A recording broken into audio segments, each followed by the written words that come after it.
for which stands, one nation, under God, indivisible, with liberty and justice for all. Thank you.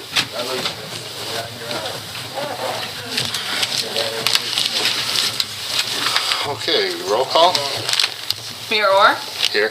Councilman Baker, Here. Councilman Martinez, Here. Councilwoman Pilkington here, Councilman Edwards, Here. Councilwoman Henninger, and Councilman Villagrana. Quorum? Okay, approval of the minutes for the regular meeting, February 3rd, 2014.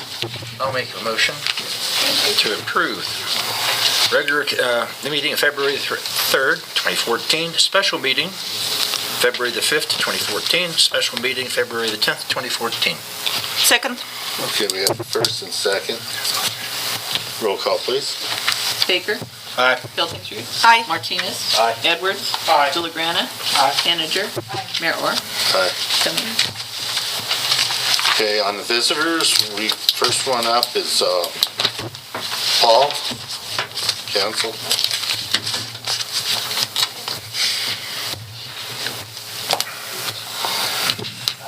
Paul Villagrana, Sue 14, East Second. Mayor, city manager, Bob, John, I know was there, Mike was there, and other people. I wish to apologize to you. For the simple reason, what I'm apologizing is for the forum for the marijuana that was to occur. That morning, I had an oral surgery done on my mouth. It was my understanding that I had said that there was an American Legion building that was going to be used. I am the American Legion commander. I had requested that since I knew this was coming up, that I had certain people that were signed forgiveness to show the people that came there where it was going to be at and the ambassador for the American Legion. Evidently nobody showed up to help the people that were there. So, I guess the same is true. If you want something done, do it yourself. So I truly apologize to all of you, because it didn't happen. And the reason it didn't happen was that somebody in the American Legion let me down. Thank you.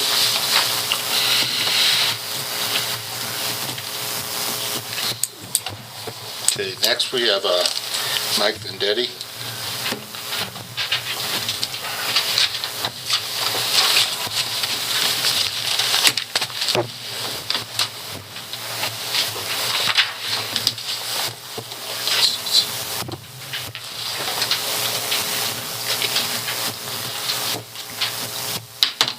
Thank you, Mr. Mayor. My name is Mike Vendetti. I live at 501 West Main, Florence, and this is in regards to what Paul apologized for. I think it goes a bit farther than that.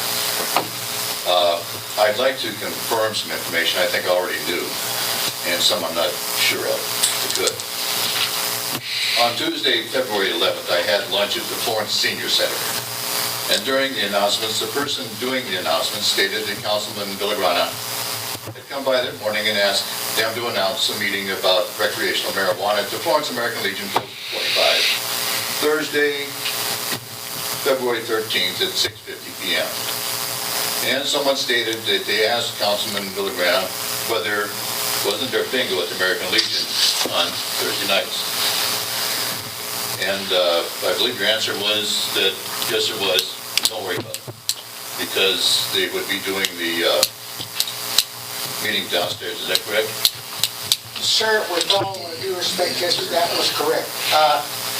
The meeting was to be held downstairs, or the bingo was to be held downstairs, the meeting was to be held upstairs. And this was supposed to be happening. We had a meeting, and this was agreed on by the officers of the American Legion. So it was the American Legion, the officers of the American Legion agreed that even though their major fundraiser was going on Thursday night, that... With all due respect, sir, you know, there has been other kinds of things that have been canceled. And one of the things that I would like to see the American Legion do, which I'm sorry that they may not feel the same way I do, is that I would like to see them become a bigger part of the community. And the only way you can become part of the community is to extend yourself and whatever aid. I've had the city manager, I have the mayor over there as guests to speak to American Legion and during meetings, etc. This was all set up. I asked them if it was okay if they could come and be hosts, because an American Legion member, we could not be hosts, but they could host it, but we would provide the building. Okay, well, just continue and get this over with. On Thursday, February 13th, approximately 4 hours before the meeting, the Florence Citizen arrived. You've got a copy of it in front of you at my house. Florence Citizen is a weekly newspaper that comes out on Thursdays. And apparently it came out, well, it did come out on the same day that the meeting was to take place. Now, was this the meeting that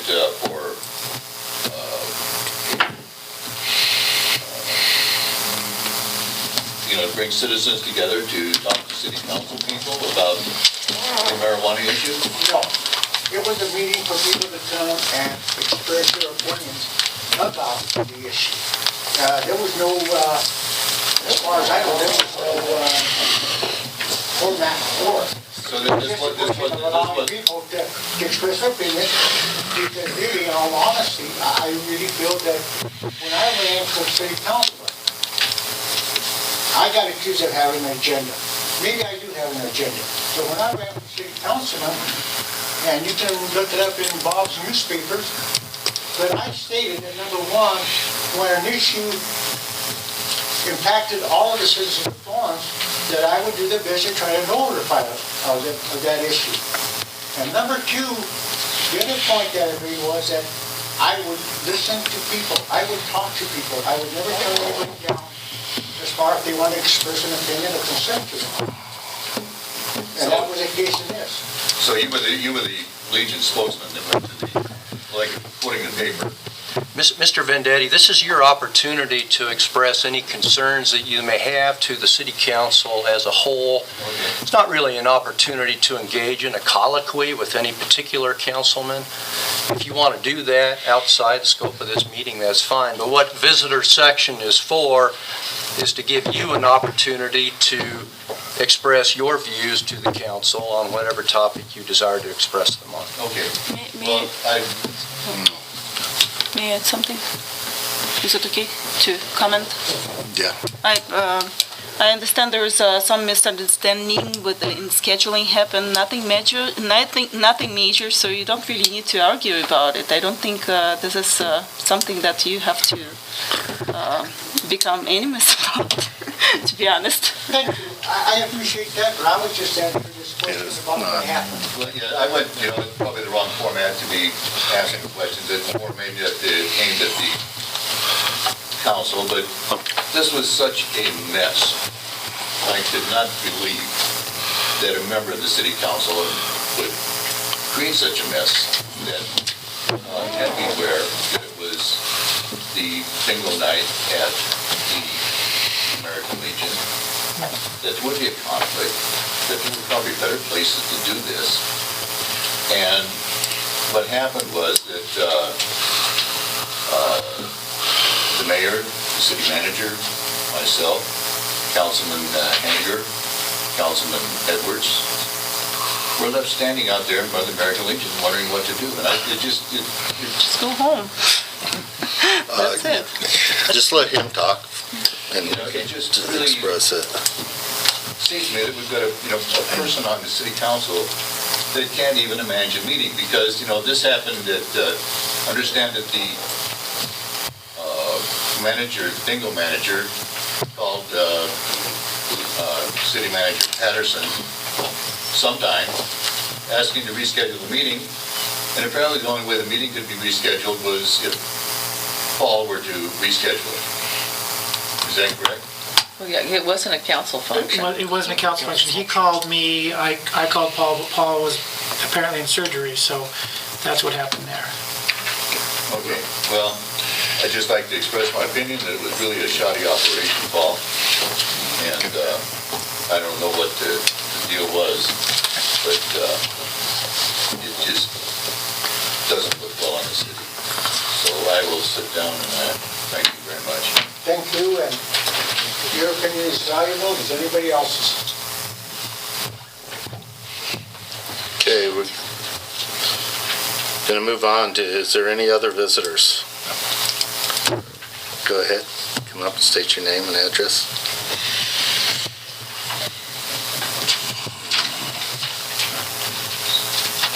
My name is Jackie Chester. I live at 106 High Meadows Terrace here in Florence. And I moved here in the mid-90s. And I was on council for a couple of years, and I've been on FEDC ever since. And I wanted to express our gratitude to Mike Patterson. He seems to really be bringing the city together. He's very knowledgeable with economic development, which I think we all need. He works well with the different members of the community, not just in Florence, but in Canyon and the county. And I hear compliments all the time when I'm talking to different people. So I just wanted to say thank you. Thank you. Thank you. We love our residents. History read. Somebody's gone. It doesn't mean raise.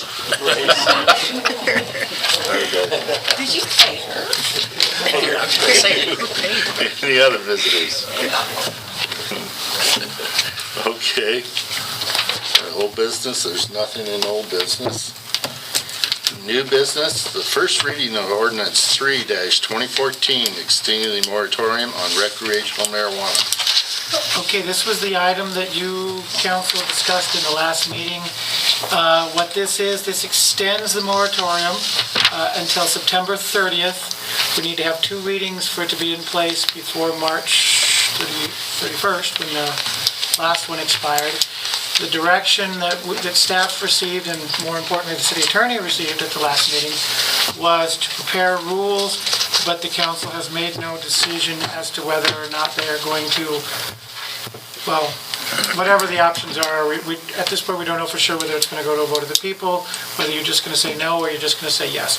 But the city attorney is preparing rules in case you do say yes. But with this, if you could approve this reading, you extend the moratorium. This needs to be done whether you're planning on saying yes, no, or putting it to a vote. If you put it to a vote, I believe the election is in November, correct? So you'd have to do another one beyond that, another moratorium. If you make it permanent, you'll have to make the ordinance permanent. If you choose not to make it permanent, you can go, if you choose to allow marijuana, recreational marijuana, then you can go ahead and allow that, sorry. It's a stopgap measure. Could this be lifted at any time? Yeah. Like say in 4 months of turn of events? By ordinance. Yes. By ordinance. Bet. Okay, did you have any more to add to that, Brian? I don't. It takes it through September 30, 2014. It's what, basically, it's what this does. Okay. Charlotte? How long do you expect the writing of the rules and regulations, how long do you feel that would take? I'll get you a draft of something here within the next month or so, Okay. as a starting point. We need a motion on the floor. I'll make a motion to approve. Oh, do we need to read it first? Yeah, we do have to read it. Unless you guys waive it. We can waive the reading. You could, Yeah. as long as you confirm that everybody has it in front of them. If someone wants to move to And we've waive read the it. reading, that would be a separate vote. We've read it. It's up to you guys. I make a motion that we waive the reading. Second. So this is a vote on waiving the reading, not on approving the ordinance. Right. Just on the reading. Okay. That's not a question. Sorry. Go ahead, we do the vote first. Villagrana, Aye. Edwards, Aye. Henninger, Aye. Martinez, Aye. Pilkingsrud, Aye. Baker, Aye. Mayor Orr. Aye. Okay. And now, One question that, may I ask one more question? Sure. before you guys put a motion on the floor? One question that came up at our staff meeting this morning is, this ordinance does not address hemp at all. What does that mean? Is hemp, because we know the feds changed their view on hemp, is hemp now allowed or not allowed? it is. well, I mean, when you're talking industrial hemp. There's two Industrial hemp, not levels that we're marijuana. dealing with. We're dealing with how the state of Colorado is going to regulate hemp and how the federal government, or whether the federal government is going to regulate hemp. As I understand it, presently, that is regulated at the state level. And it's not part of Amendment 64, which is what this deals with, retail marijuana. So we're going to have to look at hemp as a different issue altogether. Okay, Okay, can we move forward now? sorry. Okay, no problem. Motion? Yes, I would like to make a motion to approve ordinance 3, 2014, extending moratorium on recreational marijuana. Second. And first, second. Roll call, please. Piltings-Root, Aye. Villagrana, Aye. Martinez, Aye. Baker, Aye. Henninger, Aye. Edwards, Aye. Mayor Moore. Aye. 7. Okay, the first reading of ordinance 4-2014, amending section 12.12.020 on the snow removal. All right, with this, as council will recall, we discussed this at the committee meeting at the beginning of the month, and the discussion there was that the 8 hours that's currently required for people to remove their snow isn't really working, because if the snow stops falling at, say, 10 o'clock at night, that means snow has to be removed by 6 in the morning to be in compliance with the ordinance. The thought was, the recommendation at that time was that we make it 24 hours with much more strict enforcement, because right now, obviously with 8 hours, it's very difficult to enforce that, but there are those places where people know time and again, shoveling doesn't happen 8 hours later, it doesn't happen 24 hours later, it doesn't happen 72 hours later. So the concept with this is that we would move to 24 hours, but then code enforcement would enforce it much more vigilantly, particularly in places where it's high traffic and a greater risk of falls. So that was what came out of the committee. This is memorializing that. Okay. Wait to read that. That's who's going to read it. Ordinance 4-2014, an ordinance amending section 12.12.020 of the Florence Municipal Code regarding snow removal. It is hereby ordained by the City Council of the City of Florence, Colorado, that the Florence Municipal Code section 12.12.020, snow removal, is hereby repealed and reenacted as follows. Section 12.12.020, snow removal. All persons described in section 12.12.010 shall, within 24 hours of the end of a snowfall, have sidewalks adjacent to their property as described in section 12.12.010, cleared of ice and snow, of snow and ice. And 2 herebys will be corrected. Make a motion to approve ordinance number 4-2014, section 12.020, regarding the snow removal. Second. Okay, we have first, second. Roll call, please. Henninger, Aye. Baker, Aye. Martinez, Aye. Piltings-Root, Aye. Villagrana, Aye. Edwards, Aye. Mayor Moore. Aye. 7. Okay, first reading of ordinance 5-2014, amending section 2.08.040, commencement of terms. All right, this is an item that came up at the council goal-setting session, and at that session, it was discussed whether or not it worked, the change that was made 3 years ago, or no, it wasn't 3 years ago, 2 years ago. It seems like a long time. In 2012, was made, which changed when council members took office, made it not immediately following election, but to a time in January. I won't try to say when, because I was just confused. But the council felt at that time, without a vote being taken or anything like that, it seemed as if the consensus was go back to the old way, where new council would take office right after the election. So that's what's here. And we'll read it, and you can say if you want that or not. Okay, Tony? Ordinance number 5-2014, an ordinance to establish the date for commencement of terms for seats on city council pursuant to CRS 314105. Whereas the city council of the city of Florence has considered the advantages of establishing the terms of city council seats to commence at the first meeting immediately following the survey of the election returns. And whereas CRS 314105 allows the city to so establish the commencement date by ordinance, now therefore be it ordained by the city council of the city of Florence as follows. Section 2.08040, commencement of terms, is hereby repealed in its entirety and reenacted to provide as follows. Section 2.08040, commencement of terms.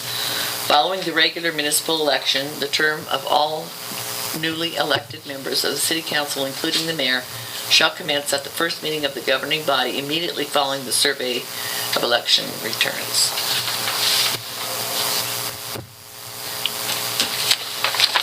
Okay, just, Discussion, motion, whatever they want to do. Mr. Edwards. Mr. Mayor, I motion that we approve the ordinance number 5-2014, an ordinance to establish the date for commencement of terms for seats on city council pursuant to CRS 31-4-105. Second. Got a first and a second. Any discussion on the matter? Okay. Roll call. Edwards? Aye. Martinez? Aye. Pilkington? Aye. Henninger? Aye. Julie Aye. Baker? Aye. Mayor Moore? Aye.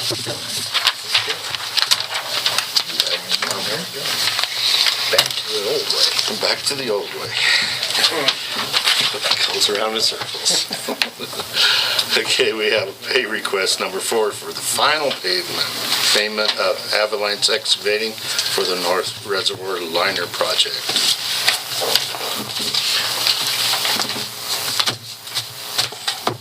I'll make a motion Okay, that we make the final payment, which is number 4, to Avalanche Excavating for the project as listed in the amount of $95,340.75. And this also ends the project as of December 31st, 2013, and releases the retainage for the project, total cost of $953,407.49.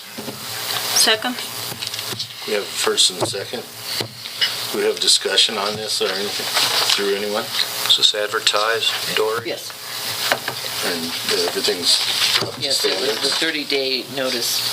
It started advertising on January And 9th. Don's happy with it? Well, Jim's happy with it. Oh, is he? Jim would be here tonight, but they've got another contractor at the plant tonight, and so he's up there with that, so he wasn't able to make it tonight. And he Yeah, conveys it? he's happy with it. Okay. Laura's happy with it. I think If it came in under budget, we're happy. Yes, and it did come in under budget by $3,000. $3,690. No change order? No.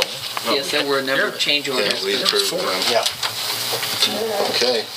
Do we have a first, second roll call? please? Still well, even with the change orders, Yeah. well underneath the original engineer's estimate. Baker? Aye. Pilkington? Aye. Edwards? Aye. Henninger? Aye. Filigrana? Aye. Martinez? Aye. Mayor Moore? Aye. 7 ayes. Okay, award bid for the Regional Booster Pump Station and West Tank Improvements Project. Is that Mike you can talk about? Actually, Dora. Doris? All right, this is our next project, and the intent is to renovate the West million-gallon tank and do the regional booster pump station, which gives us an alternate supply of water for the regional entities in the event that the main line from the south plant to the Rockvale and Colquitt and Williamsburg area would break, and that they would be down for any time. This booster pump then would pump water on the backside into the towns. It will not provide a huge amount of water, but it will keep their fire flow up until the line could be fixed. So it's a secondary supply, very necessary for the water system. There were 7 bids initially submitted for the project. 1 bid was found to be incomplete, And on the second page, you have the list of bidders who did submit. The letter from Farnsworth, Richard Saxton, and Brian Davies, who were the engineers on this project, reviewed all the bids for compliance, added all their figures, came up with the low bid from Moltz Construction.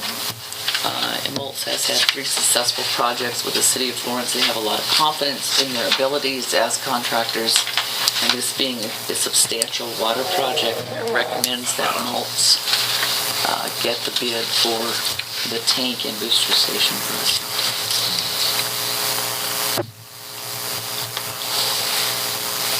That's a chunk.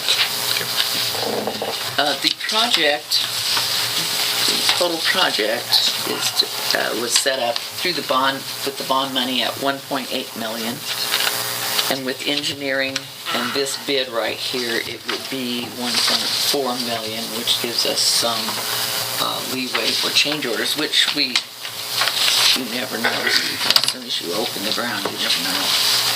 And we've had some problems with the valving on the old tank anyway, so there may be some change orders based on the old valving, but nothing substantial.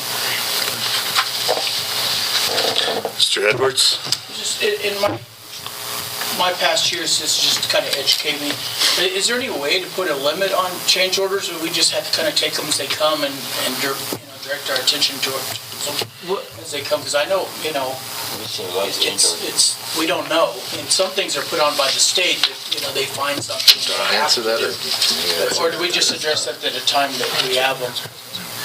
Well, sometimes it depends on the situation. Like the last one, we knew that there was going to be significant change orders just because of the way that project, we knew that going in. They told us from the get-go there's going to be a lot of potential change orders on this. This one, we're not anticipating, obviously there could be some things they find in the ground, but we don't anticipate near the number of change orders in the last one. But Keith's got a lot of experience on that as well. I think he wanted to answer this question. There you go. Anyone else? Did you want to say? No, it's pretty well basic. That's a lot of piping and a lot of pump. It's going to take quite a bit of pump for that. But that's quite a chunk of change too. I didn't look at the whole project, but I looked at part of it. And it's going to take quite a bit to do it, to tell you the truth. I just wonder if some of these change orders, that if the individuals that submitted the applications or their estimates of the cost, I wonder sometimes they don't underestimate it, then try to make the money on top of change orders. Yeah. So, and I think that, is there any way like Mal was saying that it has? There is time that we recognize the fact that it has to be changed. One of the things you have to watch out for are change orders that are contractor generated versus change orders that are engineer generated. And what we had in the last project was engineer generated change orders. State engineer. State engineer, yeah. But we knew that going in. We knew that we were kind of opening the can of worms and that the state engineer was going to be giving us some changes as we went. And we knew that. There could be some of that here, but a booster pump station is not as fraught with changes as other types, as the last project was. Again, there could be something when they go in there in terms of valving and that kind of stuff that's found that wasn't anticipated. But basically, we have quite a bit of control on that. One of the things that we have to do is we just have to make sure, like on this project, okay, we're not expecting a lot. Really hold the line with the engineer and the contractor that we're not particularly expecting a lot of changes and stay with that. The last one, that was just a lot more difficult because they told us from the get-go, hey, this is way under bid, but we also know there's going to be all these things, so there was a large amount of contingency there and it worked out well. We still stayed way under, but it was one of those things that we knew it would happen. This one, we're not anticipating as many change orders. And like Dory said, you never know what you're going to run into when you start opening up the ground and everything. you could run into some severe problems in that. Mr. And Evans. and that does answer my question. And, and when a change order, if it does come, we can always look back at, like take our bid tabulation, did they underestimate cost or something? So I do see where an engineer, the state or something come in and, change the rules or some things have changed. And that was, what happened in the reservoir project was we had our project designed and it already bid when the floods hit. And when all those earth dams north broke, they jumped in and said, we're not, because it is an earth dam, we had to submit our plans to the state. State engineer, well, they became so overwhelmed. We had a hard time getting them to review it. Well, when they reviewed it, they said, now you will do these things. And that's where the change orders came in. In response to Councilman Villagrana on the bidding process, and I'll show you if you want any of you to see any of the bids, when the engineers put out the bid, there is a bid schedule. And in that bid schedule, there are specific items that have to be provided. And normally in a water project like that, there may be only 2 or 3 suppliers who can provide exactly what they've asked for. So it's not a matter of they don't have a lot of leeway. So when the engineers review the bid documents, and that's where you'll see the last line on the recommendation letter, that they are standing by their bid. But I Now, can that see, doesn't mean there won't be a change order. I can see your concerns, because the way you're looking at it is a bidder can come in really low, but make it up on the other end really fast and be right past everybody else. But in the review, they're gonna find really low, because there's a schedule they have to stick to. And if a bidder came in really low and they looked at that bid, they'd say, this is not even a responsible bid. Purpose of a change order provision in a contract is to allow the parties to deal with unforeseen circumstances. And each change order is going to come to you for a vote. That's your opportunity to examine the change order to determine whether or not it's truly unforeseen. Legit. And the other thing about this particular, you've got 6 bidders, so that part's nice, better than we normally have. But if you go down the categories, you see kind of a range where different people were low in different areas.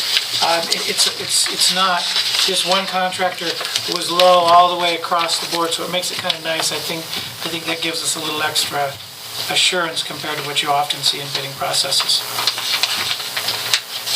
You can read it. Other than it's really small. That's insane. All right. I'll make a motion. There you go. So, go ahead. Okay. No, go. That's what I was going to do. Go ahead and make your All right, Mr. Mayor, I'd like to motion that we award the bid for the Regional Booster Pump Station and West Tank Improvements Project to Moltz Construction Incorporated in the amount of their base bid of $1,194,200.00. Second. Here we go. Who was the second? Tony. Roll call, please. Edwards? Aye. Martinez? Aye. Baker? Aye. Hildingsrud? Aye. Villagrana? Aye. Henninger? And Miramar.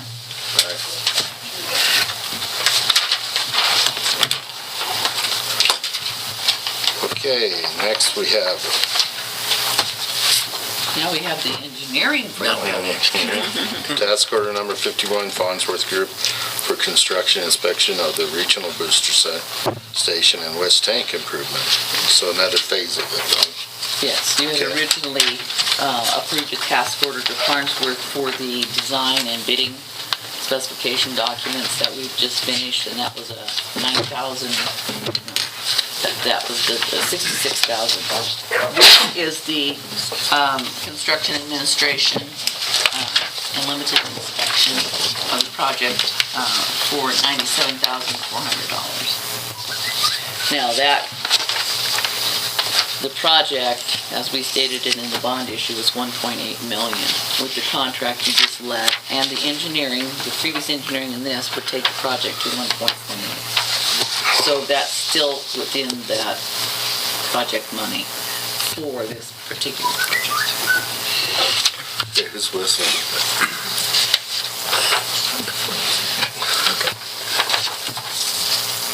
Want a motion? Yeah. I'll make a motion that we approve task order number 51 for the Farnsworth Group for construction inspection for regional booster station and West Tank improvement in the amount of $97,400. I'll second. Good second. Any discussion? Okay, roll call, please. Baker? Aye. Henninger? Aye. Villagrana? Aye. Edwards? Aye. Clifton-Trud? Aye. Martinez? Aye. Mayor Orr? Aye. 7-1. Oh, authorization for the mayor to sign the regional GIS agreement for 2014. Dory? I think actually, That one's Done. done. Done? Someone.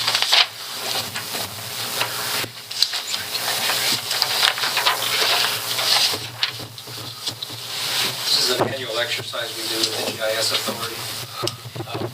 It's a convention in the county building that we're a participating subscriber to the service. And this is our annual fee. $4,125 is the subscription service fee, and another $500 for the mapping fee. The purpose of the $500 mapping fee is periodically, hopefully it would be every 5 years or so, we get the area reflowed, so we have current area photography to go into the GIS system.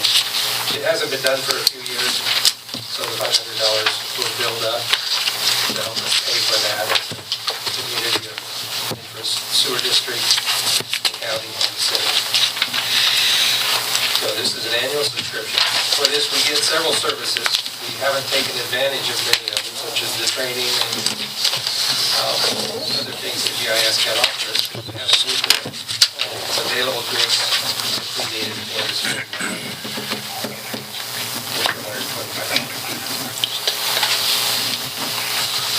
Okay, any questions? Mr. It's just Edwards? in my experience with, I highly recommend this. In my business, I use it with the FEMA flood. It helps our community as a whole, Canyon City and Florence. They pay their fair share. I think it's a good database, and it's good to use, and it's good for the city. That's probably a great tool for you to use, isn't it, Don? Utilize it greatly. Yeah, I bet. All these maps you see, that's where Right. Sounds like a good deal then. Anyone else? Let's have a motion, please. I would like to make a motion to authorize mayor to sign regional GIS agreement for 2014. Second. Here's the first, Tony second. I thought they was all sleeping there for a minute, but we got it. Okay. Roll call, please. Clifton-Trud? Aye. Martinez? Aye. Baker? Aye. Edwards? Aye. Henninger? Aye. Villagrana? Aye. Mayor Orr? Aye. 7-1. Okay. Set hearing date for the Elk Special Event Events License. Dory? That's a request for the hearing to be set at the next regular meeting, which is March 3rd. March 3rd at 7. They're having two events What are they? in March. They are having a fireman's ball and the chamber banquet in March. Okay. We need a vote. We need a motion. We need a motion. Yeah. I'll make a motion to set the hearing date for the Elk Special Events License for March the 3rd, you said? The meeting of March the 3rd, 2014? Second. Wasn't there two of them? They're both, it's all going to be the same hearing. All right. Roll call, please. Baker? Aye. Clifton-Trud? Aye. Edwards? Aye. Henninger? Villagrana? Martinez? Aye. Mayor Orr? Aye. 7-1. Okay, do I need to do these now? We don't have any, it's just announced we need more people for the tree board. Under the mayor's report, we need, if we could, more people to put in for the tree board. We don't have, but I think 2 of them in there now. I think there's 2. One said he would, but he didn't Leave all this submit. One said he would submit, but he didn't. Oh, okay.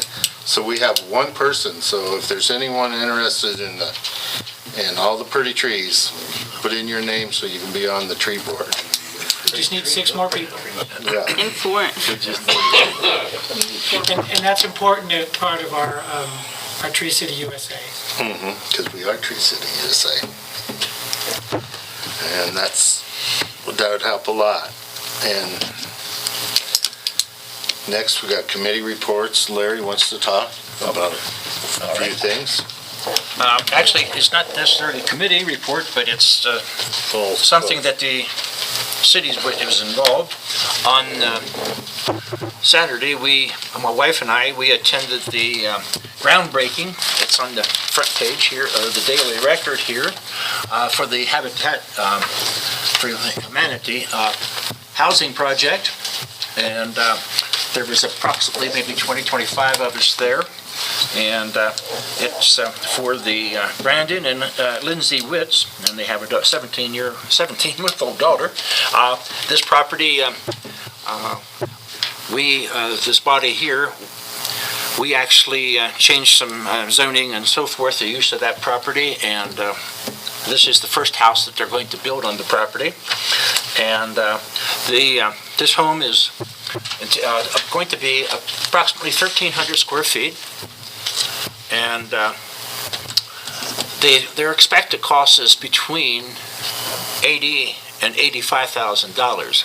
And now that sounds very reasonable, which it is, but you have to remember that a lot of contractors donate time and so forth, and this young couple, they have to contribute 500 hours of their work in the project, and it's a 30-year loan and at no interest. So I have to say that that's a pretty good deal for a young couple trying to buy their first home. They anticipate that perhaps by the end of June, this project will be done. So I have to say that we helped them along, and in that particular situation, they have given us a certificate of appreciation for the things that we contributed, and I'll pass that down to the mayor. So I think we should help them build the house. Anyways, the next thing I'd like to talk about, I did attend a Colorado Municipal League meeting last Thursday, and it's a full day. It's an annual event. It's the CML Legislative Workshop. And it's an all day. You get there at 7:45, and we left about 6 or 6:30 in the evening. It's a full day of update of CML. And the first thing I will tell you, that last year, the main topic last year was basically the marijuana issue. And this year, they did not say very much about that. They said, well, the voters approved it. We actually set out the rules. And now the ball is in your court. All you towns and cities, now you're going to have to figure out how you're going to deal with this. And that was they said, sorry about that, but we did our part. It's now yours to work with. So anyways, just to give you a little overview of what CML is all about. It's an organization that represents, I think, 96% of all the towns and cities here in our state, large, small, in between, and so forth. They have quite a staff, and there is an article right here in this same Daily Record and this was one of the bills that was up for consideration, and that was the lawmaker wants to end jail for fines, and this is legal thing. If you don't pay up, you could be sent to jail. And so that was one of the subjects that came up, and basically I think that's been, I'm not sure that's going to go anywhere.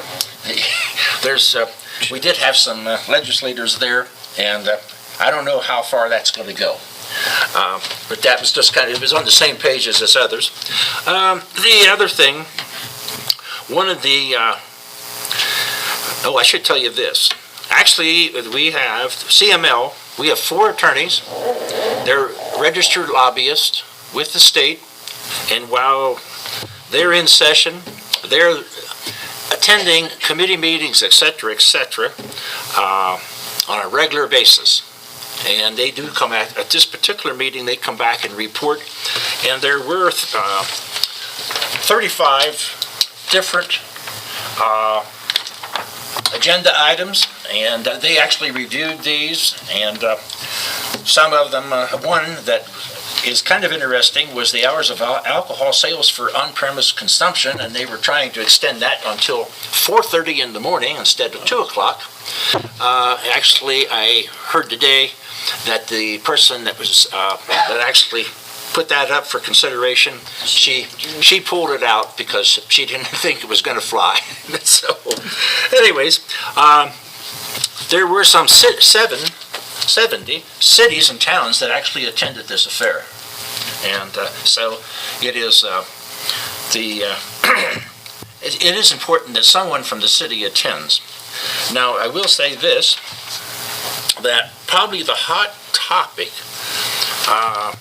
was the sales and use tax reform, and that's for the sales tax that could be collected. That's going to be, you order the things on email, on eBay, etc. And how many people have? I know I just recently bought something on the computer. How many other people have? I'm kind of curious.